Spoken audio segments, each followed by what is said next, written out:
Okay.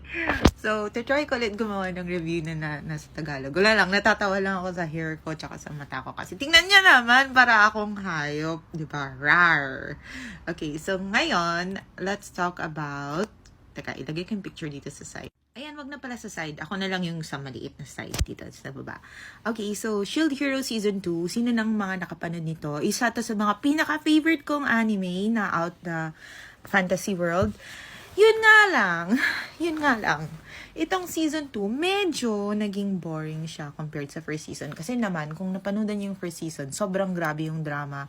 Ang daming nangyari. As in, ang deep na mga problema nila.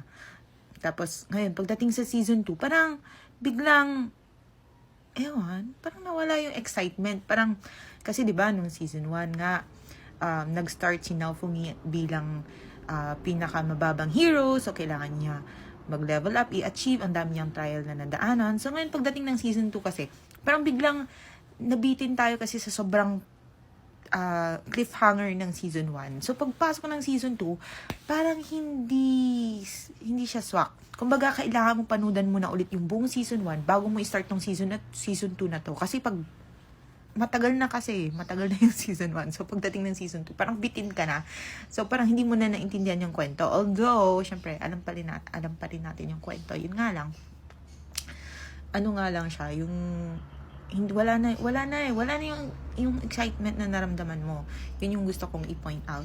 So, maganda na lumakas si Naofumi, nag-grow siya bilang character, nagkaroon siya ng maraming skills, 'di ba? Tapos parang overpowered na siya kung tutuusin kasi nga yung dahil sa nakuha niyang skill ng shield niya, at saka lahat ng pinapakain niya sa shield niya, na-analyze niya, na-adapt niya, ganun. Tapos meron na siya mga kasama.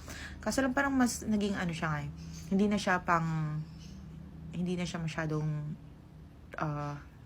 thrilling. Parang naging pangbata na yung kwento niya para sa akin. Nag-start lang yung excitement, mga mid-season, siguro mga season 5 or season 6, ganun. Nung napunta sila ulit sa ibang world na naman, so they had to start again. Tapos meron silang mga na-meet na mga new characters. So I hope na hindi ko masyadong na-spoil kasi mid-season part na yun nangyari. Tapos maganda din yung yung drama papuntang sa ending, ganun. Pero hindi pa rin eh. Pero kung fan ka talaga nito, syempre, panudan mo.